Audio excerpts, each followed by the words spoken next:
Aos 18 anos, ela foi humilhada por estar grávida. Mas o novo diretor escondia um passado inacreditável.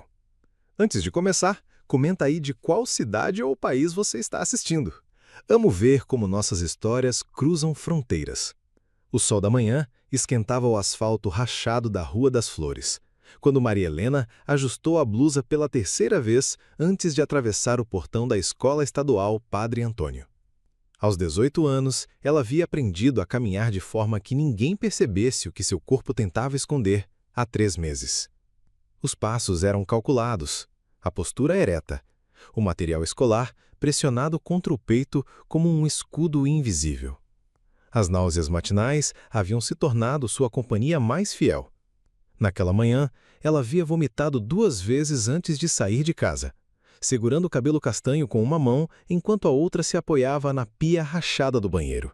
Sua mãe, Dona Conceição, tossia no quarto ao lado, o som áspero ecoando pelas paredes finas da casa de 2 cômodos onde viviam com seu irmão caçula, Pedrinho, de apenas 8 anos.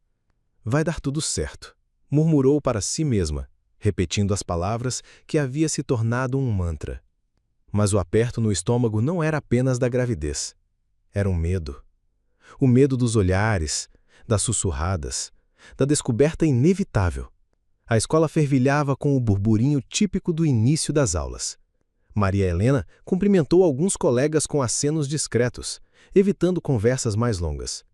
Suas amigas, Jéssica e Carla, acenaram de longe, e ela forçou um sorriso. Elas não sabiam. Ninguém sabia, exceto ela e aquele que havia desaparecido da sua vida como fumaça no vento. Rafael. O nome ainda doía como uma ferida aberta. Ele havia sido seu colega de turma, o garoto de sorriso fácil que sentava na carteira ao lado da sua na aula de matemática. Foram meses de trocas de olhares, bilhetinhos passados durante as aulas, encontros depois da escola no ponto de ônibus. Quando finalmente se beijaram pela primeira vez, embaixo do pé de manga na praça do bairro, Maria Helena sentiu que o mundo inteiro fazia sentido. A primeira vez que transaram foi numa tarde de sábado na casa dele, quando os pais haviam saído. Ela estava nervosa, ele também. Mas havia amor naquilo. Pelo menos era o que ela acreditava. Usaram camisinha, mas não sempre. Só dessa vez, ele dizia, não vai acontecer nada. Mas aconteceu. Quando ela contou sobre o atraso da menstruação, Rafael ficou pálido. Quando o teste deu positivo, ele ficou mudo. E quando ela disse que precisava dele, que precisavam conversar sobre o futuro, ele simplesmente sumiu. Mudou de turma, evitava os lugares onde ela poderia estar, até que um dia ela soube que ele havia se transferido para outra escola. Sem uma palavra, sem uma explicação, sem um pedido de desculpas. Agora, 3 meses depois, Maria Helena enfrentava sozinha as consequências de uma decisão que haviam tomado juntos. Durante o intervalo, ela vendia suas empadinhas como sempre fazia. Eram pequenas obras de arte que ela preparava nas madrugadas, depois que terminava os deveres de casa e antes que Pedrinho acordasse. A farinha, o recheio de frango desfiado, a massa dourada no forno emprestado da vizinha, cada empada representava alguns centavos que se somavam aos poucos reais que a ajudavam a sustentar a família. "2 de frango, Maria!" gritou João, um garoto do 2º ano, estendendo as moedas. Ela sorriu, entregou as empadinhas ainda mornas e guardou o dinheiro no bolso. Cada venda era uma pequena vitória, uma prova de que ela podia cuidar da família, de que seria capaz de cuidar também do bebê que crescia dentro dela. Mas os olhares estavam ficando mais insistentes. Dona Eunice, a funcionária da limpeza, a observava com uma expressão pensativa sempre que ela passava pelo corredor. A professora de educação física havia comentado que ela andava meio esquisita ultimamente. E naquela manhã, durante a aula de português, ela correu para o banheiro no meio da explicação sobre os tempos verbais, causando murmúrios entre os colegas. Foi na quinta-feira que tudo desmoronou.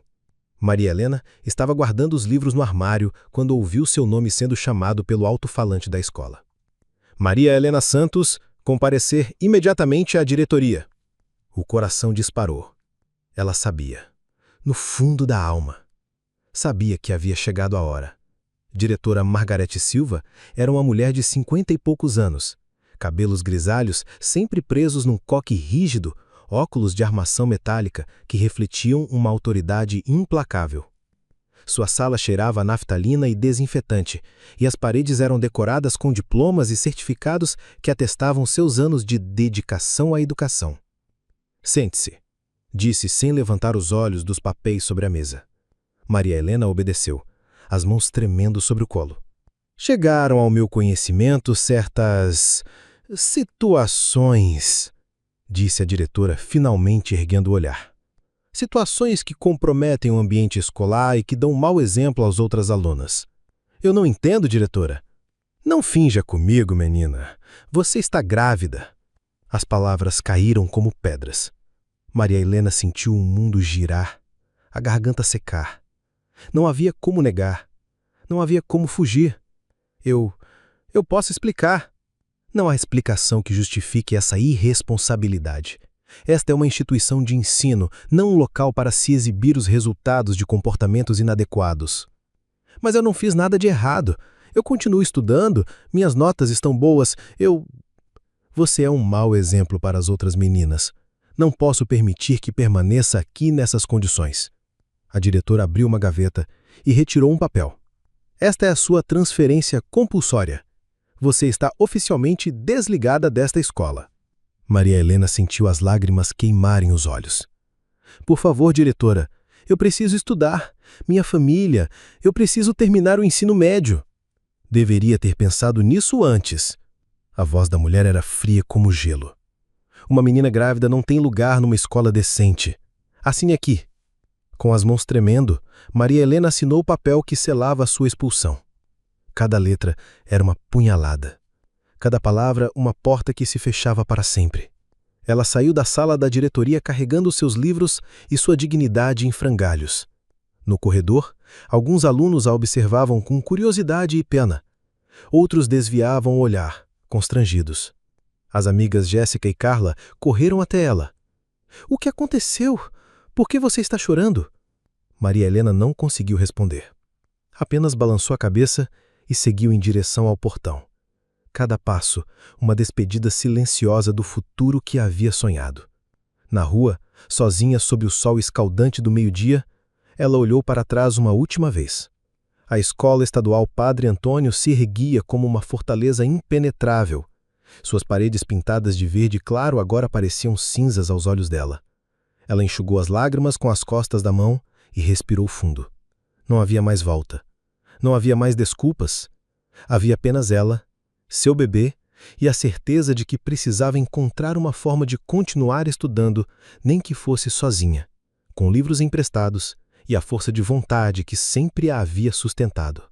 "Vai dar tudo certo", murmurou novamente, mas desta vez as palavras carregavam um peso diferente. Não eram mais uma esperança vazia, mas uma promessa que ela fazia a si mesma e ao seu filho que carregava. O muro invisível tinha se tornado real, sólido, intransponível. Mas Maria Helena Santos não era do tipo que se rendia facilmente. Se não podia passar pelo muro, encontraria uma forma de contorná-lo, ou de derrubá-lo. O Mercedes-Benz prata contrastava brutalmente com as ruas esburacadas de Santa Esperança.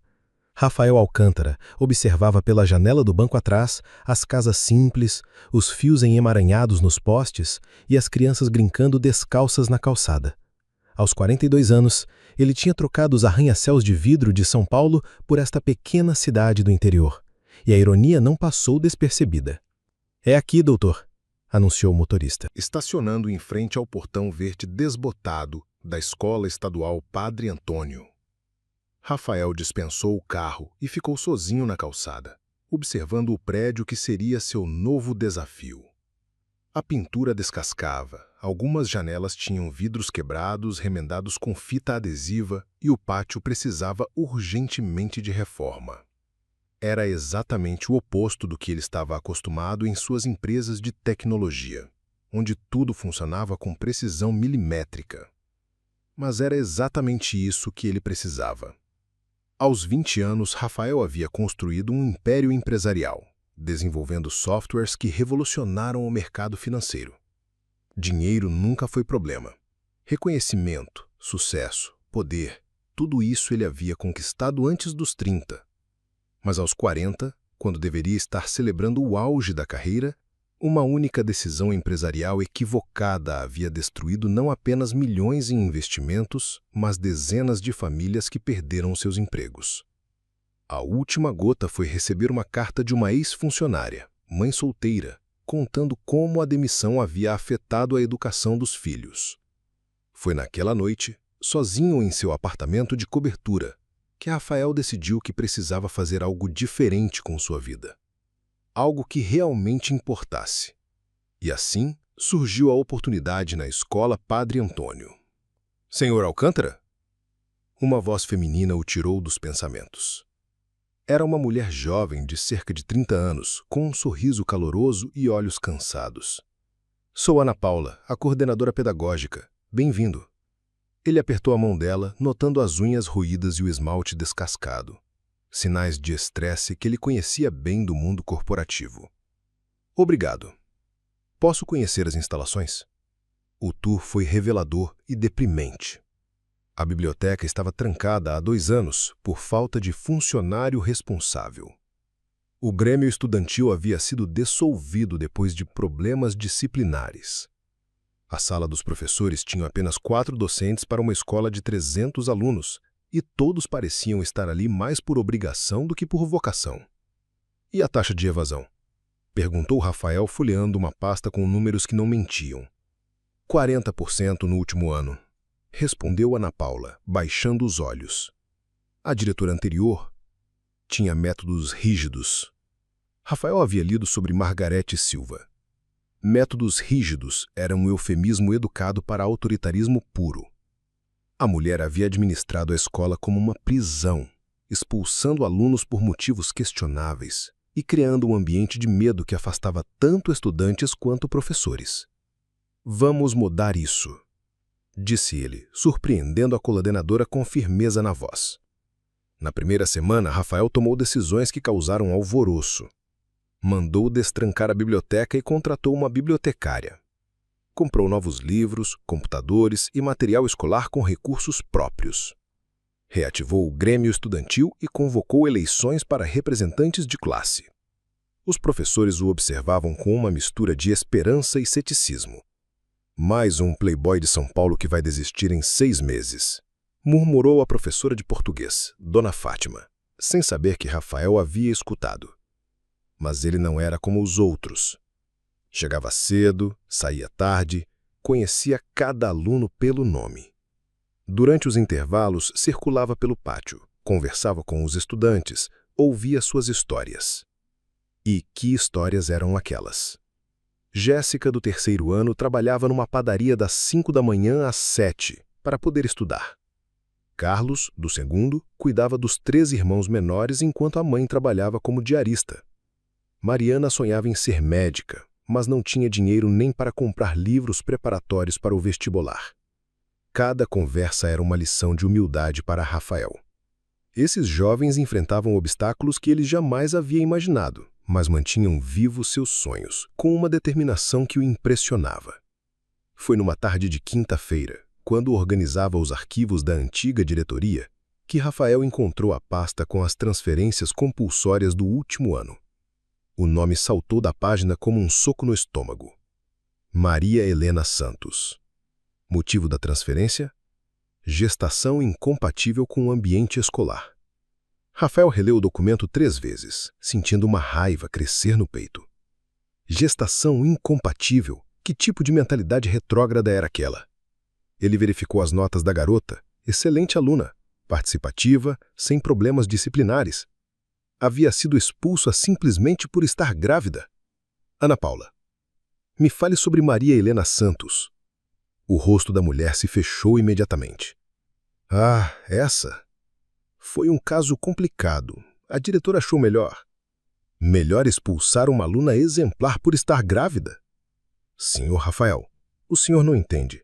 Numa comunidade conservadora como a nossa, esse tipo de coisa dá mau exemplo. As outras meninas o quê? Vão engravidar por osmose? A voz dele saiu mais dura do que pretendia. Onde está essa garota agora? Não sei, acho que parou de estudar. Isso o incomodou profundamente. Naquela noite, Rafael não conseguiu dormir. A imagem de uma jovem grávida sendo humilhada e expulsa da escola o assombrava. Ele havia vindo para a Santa Esperança em busca de redenção. Mas como poderia encontrá-la sabendo que injustiças como essa haviam acontecido bem debaixo do seu nariz? Na sexta-feira pela manhã, decidiu dar uma volta pelo bairro. Queria conhecer melhor a comunidade e entender o contexto social dos seus alunos. Caminhava pela Rua das Flores, quando um aroma delicioso chamou a sua atenção. Empada quentinha, empada de frango e de queijo. A voz era jovem, melodiosa, mas carregava uma maturidade que não combinava com a idade. Rafael seguiu o som e viu uma garota de cerca de 18 anos, grávida de alguns meses, vendendo empadinhas numa mesa improvisada na frente de uma casa simples. Ela era bonita, apesar do cansaço estampado no rosto. Cabelos castanhos, presos no rabo de cavalo, olhos grandes e expressivos, mãos delicadas que embrulhavam as empadinhas com cuidado. Havia nela uma dignidade, uma força silenciosa que o impressionou imediatamente. "Quanto custa?" perguntou Rafael, aproximando-se da mesa. Ela levantou os olhos e, por um momento, o tempo parou. Era como se ela o reconhecesse, embora nunca tivessem se visto antes. Havia algo naquele olhar, inteligência, desconfiança, curiosidade. "R$ 2 cada", respondeu ela, sem desviar os olhos. "Vou levar 4. De frango." Enquanto ela preparava o embrulho, Rafael observou suas mãos. Eram mãos de quem trabalhava, mas também de quem estudava. Havia pequenas manchas de tinta de caneta nos dedos. "Você estuda?" perguntou, fingindo desinteresse. "Estudava", corrigiu ela, entregando-lhe o pacote. "Agora estudo sozinha, em casa." "Por quê?" Ela hesitou, como se avaliasse se podia confiar nele. "Digamos que a escola achou que eu não era mais adequada para o ambiente educacional." A ironia na voz dela o atingiu como uma punhalada. Era ela, Maria Helena Santos. A garota que havia sido expulsa injustamente, que agora vendia empadinhas na rua para sobreviver, mas que ainda mantinha viva o chama do conhecimento. Educação é um direito, não um privilégio. Ela o estudou por um momento, como se tentasse decifrar seus interesses. "Fácil falar quando se tem escolha", respondeu. Rafael guardou as empadinhas e se afastou, mas não conseguiu tirar aquela conversa da cabeça. Naquela noite tomou uma decisão que mudaria a vida de ambos. Maria Helena Santos voltaria a estudar, e ele faria questão pessoal disso. As empadinhas de Maria Helena eram mais do que um lanche no bairro Jardim das Flores. Eram um símbolo de resistência. Rafael descobriu isso conversando com o seu Antônio, o dono da padaria da esquina, que o observava com a desconfiança típica dos moradores locais. "A menina? Ah, essa é uma guerreira", disse o homem, limpando as mãos no avental enquanto observava Rafael com cautela. "Desde pequena que ela batalha. O pai?" "Sumiu quando o menino nasceu. A mãe ficou doente e ela sumiu tudo. O menino? Pedrinho, tem uns probleminha na cabeça, sabe? Precisa de cuidado especial. A Maria Helena trabalha de sol a sol para sustentar a família e ainda por cima tenta estudar." Rafael sentiu um aperto no peito. Estudar onde? Em casa mesmo. A menina pede livro emprestado, xeroca apostila quando consegue uns trocado. Já vi ela na praça, debaixo do poste, estudando até tarde da noite. Seu Antônio balançou a cabeça admirado. "Menina teimosa, diz que vai fazer vestibular, que vai ser professora." A história se repetiu com Dona Lourdes, a vizinha que emprestava o forno para Maria Helena assar as empadinhas. Com José, o pipoqueiro que havia estudando no ponto de ônibus enquanto esperava os clientes. Com a farmacêutica, que contou como a garota pesquisava remédios mais baratos para a mãe. Cada relato era uma facada na consciência de Rafael. Aquela jovem havia sido punida exatamente por tentar fazer o certo, estudar, trabalhar, cuidar da família.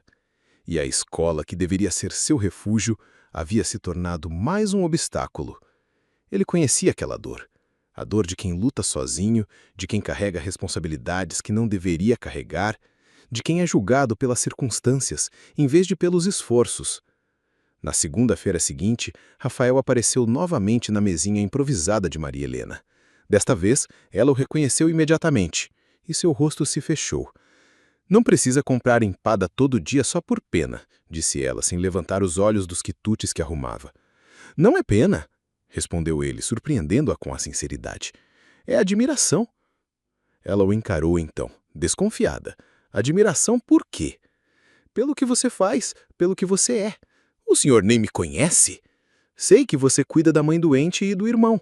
Sei que trabalha desde cedo. Sei que ainda tenta estudar mesmo depois do que aconteceu na escola. O rosto de Maria Helena endureceu. Quem é o senhor? Por que está fazendo essas perguntas? Rafael respirou fundo. Era o momento da verdade. Meu nome é Rafael Alcântara. Sou o novo diretor da escola Padre Antônio. A reação foi imediata. Maria Helena se levantou bruscamente, derrubando uma empada que rolou pelo chão. Saia daqui, disse a voz tremendo de raiva e humilhação. Saia já. Por favor, me escute. Não, vocês já me humilharam o suficiente. Agora vem aqui me estudar como se eu fosse um animal no zoológico? Não é isso, eu quero ajudar. Maria Helena riu, mas era um riso amargo, sem alegria. Ajudar? Como ajudaram quando me expulsaram? Como ajudaram quando precisei parar de estudar? Eu não era diretor quando isso aconteceu, e o que fizeram com você foi uma injustiça. Injustiça. Ela se aproximou dele, os olhos brilhando de revolta. Injustiça é pouco. Vocês destruíram meus sonhos, meu futuro, minha dignidade. E agora o senhor aparece aqui querendo ajudar? Rafael se manteve firme, mesmo sentindo o peso das palavras dela. Você tem razão de estar revoltada, mas eu vim aqui porque quero consertar isso. Não dá para consertar. O que passou, passou. E o que vai passar? Você vai desistir dos seus sonhos por causa dos erros dos outros? A pergunta atingiu Maria Helena como um soco. Ela ficou em silêncio por um momento, a respiração acelerada, as mãos tremendo. Eu não desisti. Nunca desisti. Então me deixe ajudar. De verdade. Ela o observou por um longo momento, como se tentasse decifrar suas intenções. O que o senhor quer? Rafael se aproximou devagar, com cuidado, como quem se aproxima de um animal ferido. Estou criando um curso noturno, fora das normas tradicionais da escola, para pessoas como você, que precisam de uma segunda chance. Não aceito caridade. Não é caridade, é justiça. E você teria que estudar, se dedicar, provar que merece estar lá. Seria mais difícil que um ensino regular, não mais fácil. Maria Helena cruzou os braços sobre o peito, protegendo-se. Por que faria isso? A pergunta o pegou desprevenido. Por que mesmo? Rafael olhou para aquela jovem de 18 anos, grávida, batalhadora, ferida, e viu algo que o perturbava profundamente. Porque todo mundo merece uma segunda chance. Mas sabia que não era toda a verdade. Maria Helena ficou em silêncio por um longo tempo. Finalmente, suspirou. Vou pensar. É tudo o que peço. Quando Rafael voltou na sexta, ela estava esperando por ele. Havia uma pilha de livros usados ao lado da mesinha de empadinhas e algumas folhas rabiscadas com fórmulas matemáticas. Aceito, disse simplesmente. Aceita? O curso, mas com condições. Não quero ser tratada diferente dos outros. Não quero pena. E se eu não conseguir acompanhar, eu saio sem drama. Rafael sorriu pela primeira vez em semanas. Combinado. Foi quando ela levantou os olhos dos livros e ele viu ali uma determinação que o fez lembrar de outra pessoa. Há muito tempo. Uma jovem de 20 anos, cabelos castanhos, olhos de sonhos e esperança. Joana. O nome atravessou seu peito como uma lâmina.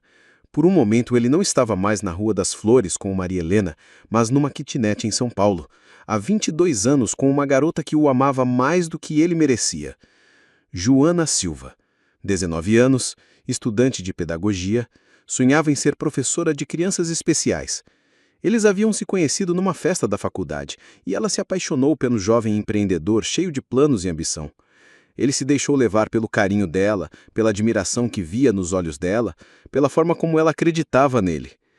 Mas quando os negócios começaram a prosperar, quando as oportunidades apareceram e, quando ele precisou escolher entre o amor e o sucesso, Rafael escolheu o sucesso.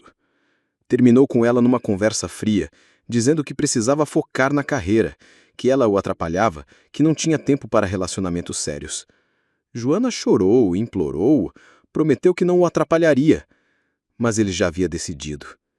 Mudou-se para um apartamento mais caro, mergulhou no trabalho, construiu seu império. Ocasionalmente ouvia notícias dela através de amigos em comum, que havia se formado, que dava aula em uma escola pública, que nunca se casara. A última notícia chegou 5 anos depois através de um telefonema que o encontrou no topo de um arranha-céus, celebrando mais um negócio bem-sucedido. Joana havia tirado a própria vida, uma overdose de remédios. A amiga que ligou disse que ela nunca havia superado o fim do relacionamento, que se culpava por não ter sido boa o suficiente para ele. Rafael não foi ao funeral. Não conseguiu. Trancou-se no apartamento por uma semana, bebendo e tentando esquecer. Mas o peso da culpa nunca o abandonou. Por mais sucesso que conquistasse, por mais dinheiro que acumulasse, havia sempre aquela voz sussurrando que ele havia destruído a única pessoa que realmente o amara. Senhor Rafael? A voz de Maria Helena o trouxe para o presente. O senhor está bem? Ele piscou, forçando um sorriso. Estou. Desculpe, estava pensando em como organizar o curso. Mas quando olhou para Maria Helena, jovem, grávida, lutadora, ferida, cheia de sonhos apesar de tudo, Rafael sabia que não estava ali apenas para consertar uma injustiça. Estava ali tentando consertar a si mesmo, tentando salvar uma vida que talvez pudesse redimir aquele que ele havia perdido. O nome dela era Maria, mas nos olhos dela ele via Joana, e dessa vez ele não fugiria. A antiga biblioteca da escola Padre Antônio parecia um cemitério de sonhos abandonados. Prateleiras altas de madeira escura guardavam livros empoeirados, alguns com páginas amareladas pelo tempo, outros com lombadas craqueladas que contavam histórias de gerações de estudantes que haviam passado por ali. O cheiro de papel velho e madeira úmida impregnava o ar, mas para Maria Helena, aquele lugar tinha o aroma mais doce do mundo, o cheiro da oportunidade. Noite. Rafael havia transformado o espaço numa sala de aula improvisada, com mesas dispostas em semicírculo e um quadro negro que ele mesmo havia instalado na parede. Havia outros 6 alunos ali. Marcos, de 22 anos, que trabalhava numa oficina durante o dia, Patrícia, mãe de 3 filhos que sonhava em terminar o ensino médio, Roberto, de 50 anos, que queria aprender a ler direito, e outros que, como ela, haviam sido excluídos do sistema tradicional. Boa noite, disse Rafael, observando cada um deles com um olhar que misturava seriedade e gentileza. Bem-vindos ao que eu chamo de segunda chance. Aqui não importa de onde vocês vieram. Importa para onde querem ir. Maria Helena se sentou na primeira fileira, o caderno novo aberto sobre a mesa, a caneta na mão direita, a mão esquerda protegendo instintivamente a barriga que já mostrava 5 meses de gestação. Havia algo quase sagrado naquele momento. Ela estava de volta aos estudos, de volta aos sonhos que quase havia perdido. Rafael começou com matemática básica, mas logo percebeu que Maria Helena estava há anos à frente dos outros. Enquanto explicava frações, ela resolvia equações de 2º grau no canto do caderno. Quando falava sobre verbos, ela citava de memória trechos de Machado de Assis. Maria, chamou ele após a primeira semana. Você poderia ficar alguns minutos após a aula? Ela assentiu, aguardando enquanto os outros alunos se despediam e saíam para a noite escura de Santa Esperança. Quando ficaram sozinhos na biblioteca silenciosa, Rafael se aproximou de sua mesa. Você está muito acima do nível da turma, disse ele. Por que não me contou que já dominava tanto conteúdo? Porque não queria ser tratado diferente, respondeu ela, fechando o caderno. Todo mundo aqui merece aprender. E você? Não merece ser desafiada? Não merece crescer? Maria Helena o observou por um momento. Havia algo na forma como ele falava que a fazia sentir vista, compreendida. O que o senhor está sugerindo? Que me ajude com os outros. Seja uma monitora. Ensine o que sabe enquanto aprende o que ainda não sabe. Foi assim que Maria Helena se tornou o coração daquela sala poeirenta. Ela ajudava a Patrícia com tabuada, enquanto Rafael explicava a literatura para Roberto. Ensinava Marcos a fazer redação, enquanto absorvia as aulas de física que Rafael ministrava só para ela, depois que os outros iam embora. As conversas entre eles se tornaram frequentes, naturais. Começavam falando sobre os alunos, sobre métodos de ensino, sobre livros, mas aos poucos os assuntos se aprofundavam. Rafael contava sobre sua vida em São Paulo, sobre as empresas que havia construído, sobre a solidão que o sucesso havia trazido. Maria Helena falava sobre seus sonhos de ser professora, sobre a dificuldade de cuidar da família, sobre a saudade do pai que nunca conhecera. Havia silêncios entre eles que diziam mais do que palavras. Olhares que se encontravam por acaso e demoravam mais do que deveriam.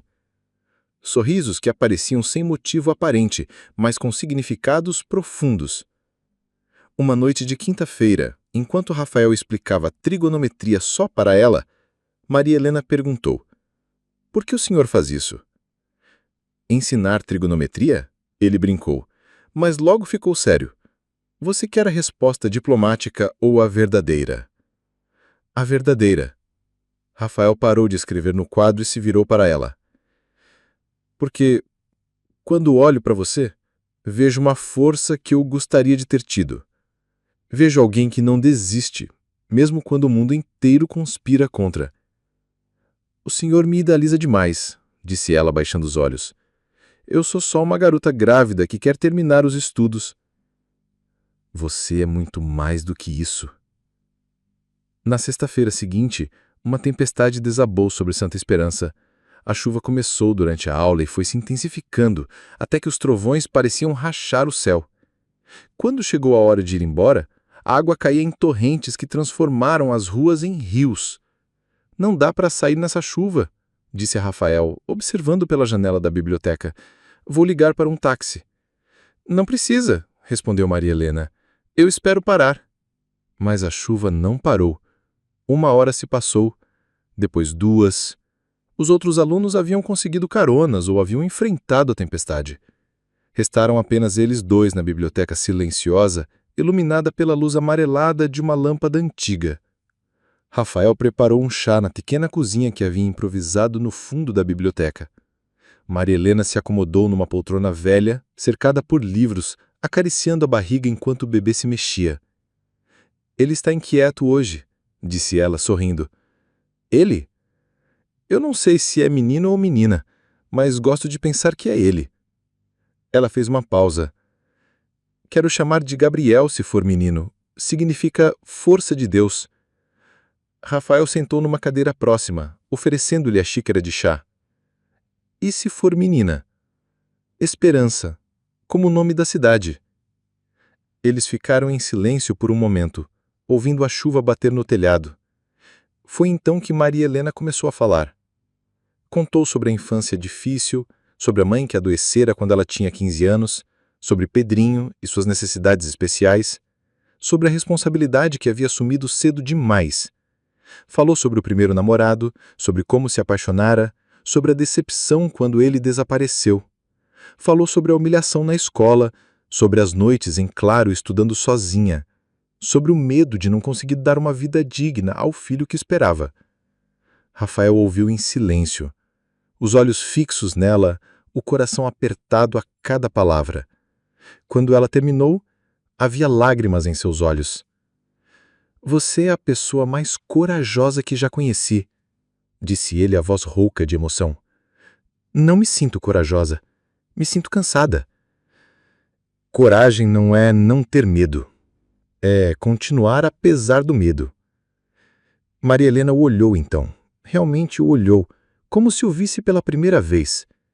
Havia algo naqueles olhos escuros dele, uma dor que espelhava a sua, uma solidão que reconhecia. "O que o senhor está sugerindo?" "Que me ajude com os outros. Seja uma monitora. Ensine o que sabe enquanto aprende o que ainda não sabe." Foi assim que Maria Helena se tornou o coração daquela sala poeirenta. Ela ajudava a Patrícia com tabuada, enquanto Rafael explicava literatura para Roberto. Ensinava Marcos a fazer redação, enquanto absorvia as aulas de física que Rafael ministrava só para ela, depois que os outros iam embora. As conversas entre eles se tornaram frequentes, naturais. Começavam falando sobre os alunos, sobre métodos de ensino, sobre livros, mas aos poucos os assuntos se aprofundavam. Rafael contava sobre sua vida em São Paulo, sobre as empresas que havia construído, sobre a solidão que o sucesso havia trazido. Maria Helena falava sobre seus sonhos de ser professora, sobre a dificuldade de cuidar da família, sobre a saudade do pai que nunca conhecera. Havia silêncios entre eles que diziam mais do que palavras. Olhares que se encontravam por acaso e demoravam mais do que deveriam. Sorrisos que apareciam sem motivo aparente, mas com significados profundos. Uma noite de quinta-feira, enquanto Rafael explicava trigonometria só para ela, Maria Helena perguntou: "Por que o senhor faz isso?" "Ensinar trigonometria?" Ele brincou, mas logo ficou sério. "Você quer a resposta diplomática ou a verdadeira?" "A verdadeira." Rafael parou de escrever no quadro e se virou para ela. "Porque, quando olho para você, vejo uma força que eu gostaria de ter tido. Vejo alguém que não desiste, mesmo quando o mundo inteiro conspira contra." "O senhor me idealiza demais", disse ela, baixando os olhos. "Eu sou só uma garota grávida que quer terminar os estudos." "Você é muito mais do que isso." Na sexta-feira seguinte, uma tempestade desabou sobre Santa Esperança. A chuva começou durante a aula e foi se intensificando, até que os trovões pareciam rachar o céu. Quando chegou a hora de ir embora, a água caía em torrentes que transformaram as ruas em rios. "Não dá para sair nessa chuva", disse Rafael, observando pela janela da biblioteca. "Vou ligar para um táxi." "Não precisa", respondeu Maria Helena. "Eu espero parar." Mas a chuva não parou. Uma hora se passou, depois duas. Os outros alunos haviam conseguido caronas ou haviam enfrentado a tempestade. Restaram apenas eles dois na biblioteca silenciosa, iluminada pela luz amarelada de uma lâmpada antiga. Rafael preparou um chá na pequena cozinha que havia improvisado no fundo da biblioteca. Maria Helena se acomodou numa poltrona velha, cercada por livros, acariciando a barriga enquanto o bebê se mexia. "Ele está inquieto hoje", disse ela, sorrindo. "Ele? Eu não sei se é menino ou menina, mas gosto de pensar que é ele." Ela fez uma pausa. "Quero chamar de Gabriel, se for menino. Significa força de Deus." Rafael sentou numa cadeira próxima, oferecendo-lhe a xícara de chá. "E se for menina?" "Esperança, como o nome da cidade." Eles ficaram em silêncio por um momento, ouvindo a chuva bater no telhado. Foi então que Maria Helena começou a falar. Contou sobre a infância. Contrações vinham em ondas cada vez mais próximas, e lá fora, como uma cruel ironia do destino, o céu despejava uma chuva torrencial que transformava as ruas de terra em lamaçais intransitáveis. Dona Conceição dormia pesadamente no quarto ao lado, exausta pelos remédios que a mantinham estável. Pedrinho também dormia, o rosto angelical relaxado no sono profundo da infância. Maria Helena olhou para o relógio, 3h40 da manhã. Não havia transporte público, não havia táxi que subisse a ladeira enlameada até sua casa. Estava sozinha. "Vai dar tudo certo", sussurrou, repetindo o mantra que a havia sustentado por tantos meses. Mas desta vez, as palavras soaram ocas contra o rugido da tempestade e a intensidade crescente das contrações.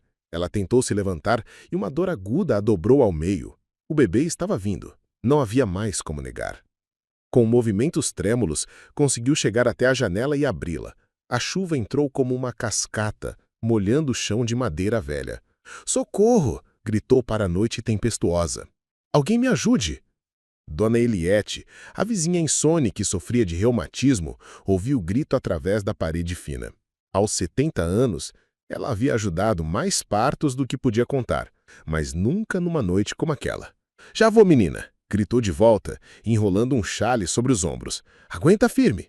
Mas, quando chegou à casa de Maria Helena, e viu a situação, Dona Eliette soube que precisava de ajuda. A garota estava pálida, suando frio, e as contrações vinham com uma regularidade que indicava trabalho de parto avançado.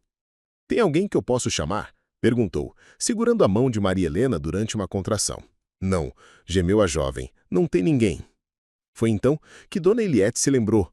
E aquele diretor da escola, o que sempre passa aqui comprando suas empadinhas. Maria Helena abriu os olhos, entre a dor e a hesitação. Rafael, ele havia deixado seu cartão com ela semanas atrás. Para qualquer emergência, havia dito. Mas chamar por ele agora, assim, vulnerável e precisando, parecia uma rendição que ela não queria dar. "Por favor, menina", insistiu Dona Eliette, "esse bebê não vai esperar." Com mãos trêmulas, Maria Helena indicou onde estava o cartão. Dona Eliette pegou o telefone antigo e discou, rezando para que ele atendesse. O telefone tocou 3 vezes antes que a voz sonolenta de Rafael respondesse. "Alô? Doutor Rafael, é a vizinha da Maria Helena. Ela está passando mal. Precisa ir para o hospital urgente." Rafael levantou da cama como se tivesse levado um choque elétrico. "Estou indo. Segurem firme." Ele dirigiu pela tempestade como um homem possuído. O Mercedes deslizando na lama, o limpador de limpa-brisas lutando contra a chuva inclemente. Quando chegou à casa de Maria Helena, encontrou-a apoiada em Dona Eliette, o rosto contorcido de dor. "Desculpe", murmurou ela quando o viu. Não tinha mais ninguém para chamar. "Não precisa se desculpar", disse ele, gentil mais urgente. "Vamos levá-la ao hospital." O trajeto foi uma eternidade de 20 minutos. Maria Helena se agarrava ao banco traseiro, respirando como havia aprendido nos livros que lera sobre parto. Rafael dirigia com concentração total, mas os olhos constantemente buscavam o espelho retrovisor para verificar como ela estava. "Maria, eu preciso falar uma coisa." "Não agora, Rafael. Agora sim, porque talvez eu não tenha outra chance." Ele respirou fundo, as mãos firmes no volante. "Eu sei que cometi erros. Sei que você tem motivos para não confiar em mim. Mas juro pela memória de quem mais amei na vida que só quero o melhor para você e para esse bebê." Maria Helena fechou os olhos quando outra contração chegou. Quando passou, ela sussurrou. "Não faz isso comigo agora. Não usa minhas dores para me convencer de nada. Não estou tentando convencer. Estou tentando pedir uma chance." "Uma chance para quê?" "Para provar que posso ser o homem que você merece ao seu lado." O hospital estava quase vazio quando chegaram. Rafael carregou Maria Helena no colo até emergências, gritando por ajuda. A equipe médica assumiu o controle e ele ficou na sala de espera, caminhando de um lado para o outro como um animal enjaulado. Às 7 da manhã, uma enfermeira se aproximou dele com um sorriso cansado. "Parabéns, doutor. A senhora teve uma menina. Está tudo bem com as duas." Rafael se apoiou na parede, as pernas bambas de alívio. "Posso vê-las?" Maria Helena estava na cama do hospital, pálida, mas radiante, segurando um pequeno embrulho de panos brancos. O bebê era pequeno, perfeito, com uma cabeleira escura e olhos que pareciam questionar o mundo ao seu redor. "Ela é linda", disse ele, a voz embargada. "É", concordou Maria Helena, sem tirar os olhos da filha. Eles ficaram em silêncio por um momento, admirando a pequena vida que havia chegado ao mundo numa noite de tempestade. "Obrigada", disse Maria Helena por fim. "Por me trazer aqui, por estar lá quando eu precisei. Sempre vou estar." Ela o olhou então, e havia algo diferente nos olhos dela. Não era perdão, ainda não, mas era um abrandamento, uma pequena fissura no muro que havia construído ao redor do coração. "Não sei se consigo esquecer", disse ela honestamente. "Não precisa esquecer, só precisa me deixar tentar de novo." Durante os 3 dias que Maria Helena ficou no hospital, Rafael apareceu todas as manhãs com flores do jardim da escola e livros novos. Não insistia em conversas longas, não fazia promessas grandiosas, apenas estava presente, constante como a maré. Foi na tarde do 2º dia que receberam uma visita inesperada. A professora Fátima, aquela que havia sussurrado sobre o playboy de São Paulo, entrou no quarto carregando uma cesta de frutas e um sorriso envergonhado. "Vim parabenizar a nova mamãe", disse ela, colocando a cesta na mesinha, "e pedir desculpas." "Desculpas por quê?" perguntou Maria Helena. "Por ter duvidado, do diretor, de você, de tudo isso." A professora se aproximou da cama. "Sabe, depois que você voltou a estudar, outras meninas começaram a procurar a escola. Mães jovens, garotas que haviam desistido, elas diziam que se a Maria Helena conseguiu, elas também podiam tentar." Maria Helena sentiu um calor espalhar pelo peito. Sério? Sério? E o diretor? Bem, ele criou um programa especial para elas. Aulas noturnas, creche improvisada, apoio psicológico. Mudou a cara da escola inteira. Rafael, que havia permanecido em silêncio no canto do quarto, aproximou-se da janela. Lá fora, o sol finalmente brilhava depois da tempestade. Você fez isso? Perguntou Maria Helena. Elas precisavam, respondeu ele simplesmente, como você precisava.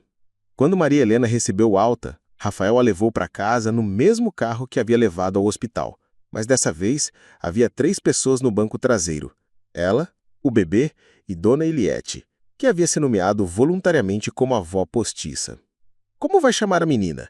Perguntou a vizinha fazendo caretas para fazer o bebê sorrir. Maria Helena olhou para Rafael pelo espelho retrovisor. Havia tanto que precisava ser dito, tanto que precisava ser resolvido, mas também havia algo novo ali, algo que não existia antes da noite da tempestade. Ainda estou decidindo, respondeu, mas no fundo do coração ela já sabia. Havia um nome que dançava em seus lábios há dias, um nome que carregava o peso do perdão e a promessa de um futuro diferente.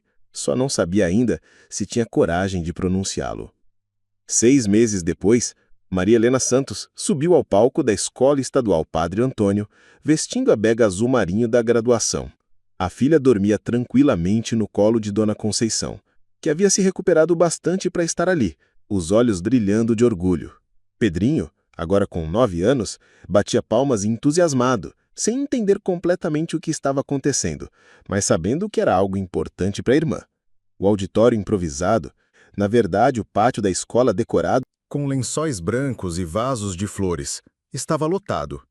Não apenas com as famílias dos formandos, mas com pessoas de toda a comunidade.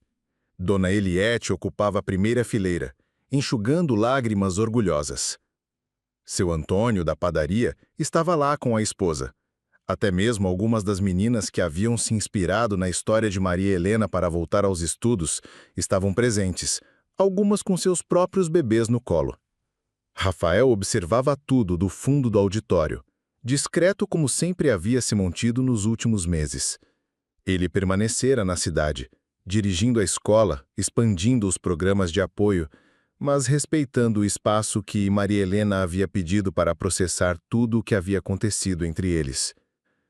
Maria Helena Santos, anunciou Ana Paula, agora diretora pedagógica, formanda com mérito e honra ao mérito, por sua dedicação excepcional aos estudos e seu trabalho voluntário com outras jovens mães da comunidade. Os aplausos foram ensurdecedores. Maria Helena caminhou até o microfone, o coração batendo forte. Ela havia preparado um discurso simples, algumas palavras de agradecimento, mas quando olhou para aquela plateia, para sua família, seus amigos, suas alunas, as palavras preparadas se desvaneceram. Quando eu tinha 8 anos, começou, a voz clara ecoando pelo pátio. Meu professor de português me disse que educação era a única coisa que ninguém podia tirar de mim. Eu levei anos para entender o que ele queria dizer. Ela fez uma pausa, os olhos encontrando os de Rafael no fundo do auditório. Aprendi que educação não é apenas sobre livros e provas. É sobre dignidade. É sobre a chance de escrever sua própria história, mesmo quando o mundo insiste em escrever por você. É sobre descobrir que você é maior do que suas circunstâncias. Dona Conceição secou os olhos com um lenço amarrotado. Pedrinho acenou para a irmã, e ela acenou de volta, sorrindo. Eu quase desisti, continuou Maria Helena. Houve momentos em que parecia mais fácil aceitar que meu lugar no mundo era pequeno, limitado. Mas aprendi que desistir não era uma opção, porque não estava lutando apenas por mim. Estava lutando por minha filha, por meu irmão, por todas as meninas que vieram depois de mim e que precisavam ver que era possível. A plateia estava em silêncio absoluto, pendendo de cada palavra. Aprendi também sobre perdão. Perdão não é esquecer o que fizeram com você. É escolher não carregar o peso da mágoa para o resto da vida. É entender que algumas pessoas cometem erros porque estão lutando com seus próprios demônios, e que a redenção é possível para todos nós. Seus olhos se voltaram novamente para Rafael, que havia se aproximado alguns passos, as mãos entrelaçadas à frente do corpo. Quero agradecer à minha família, que nunca me deixou desistir. Aos meus professores, que viram um potencial onde outros viam apenas problemas. Às minhas amigas, que me lembraram que eu não estava sozinha.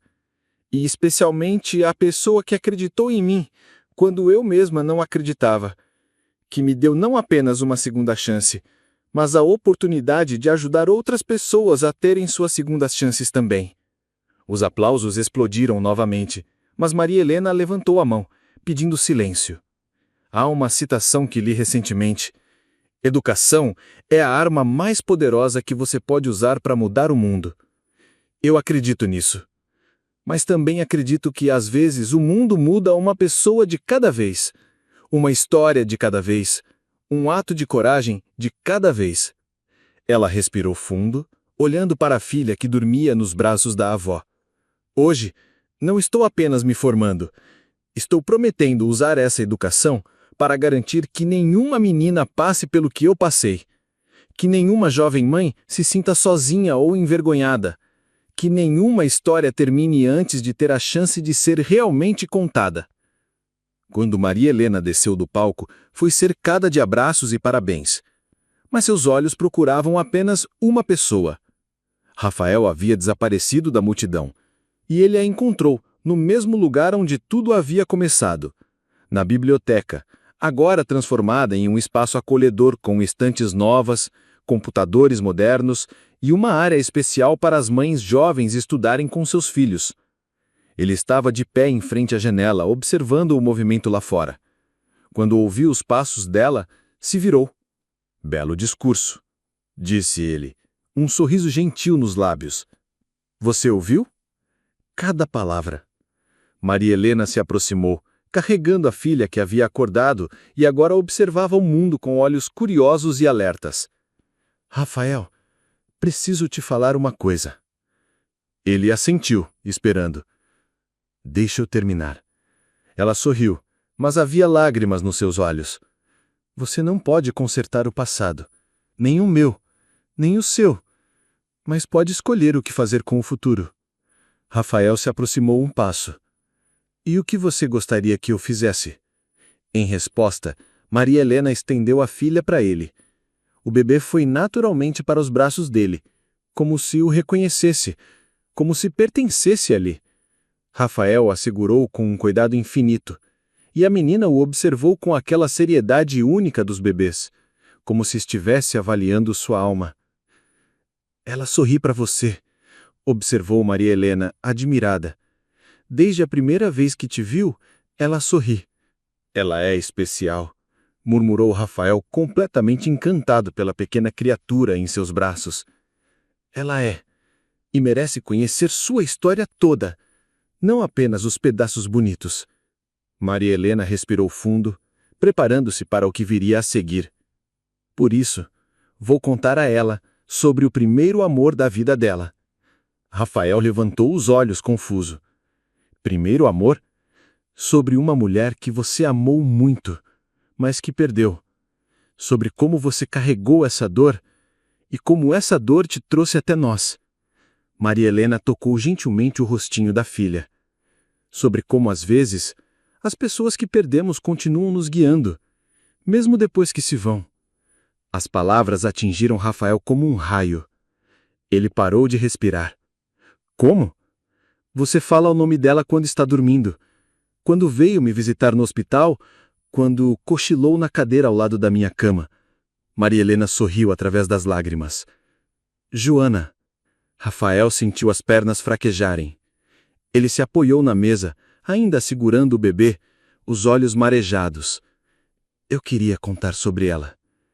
Queria que você soubesse. Eu sei. E sei também que você não está tentando me transformar nela, nem usar ela para substituí-la. Você está tentando honrar a memória dela sendo uma pessoa melhor. Eles ficaram em silêncio por um momento, o peso da verdade pairando entre eles como uma ponte finalmente construída. O nome dela, disse Maria Helena por fim, é Joana. Rafael parou de respirar. O quê? Minha filha. O nome dela é Joana Maria Santos. Maria Helena se aproximou, tocando a mão dele. Joana por ela, por quem você perdeu. Maria por mim, por quem você encontrou. E Santos porque às vezes a salvação vem de onde menos esperamos. As lágrimas rolaram livres pelo rosto de Rafael.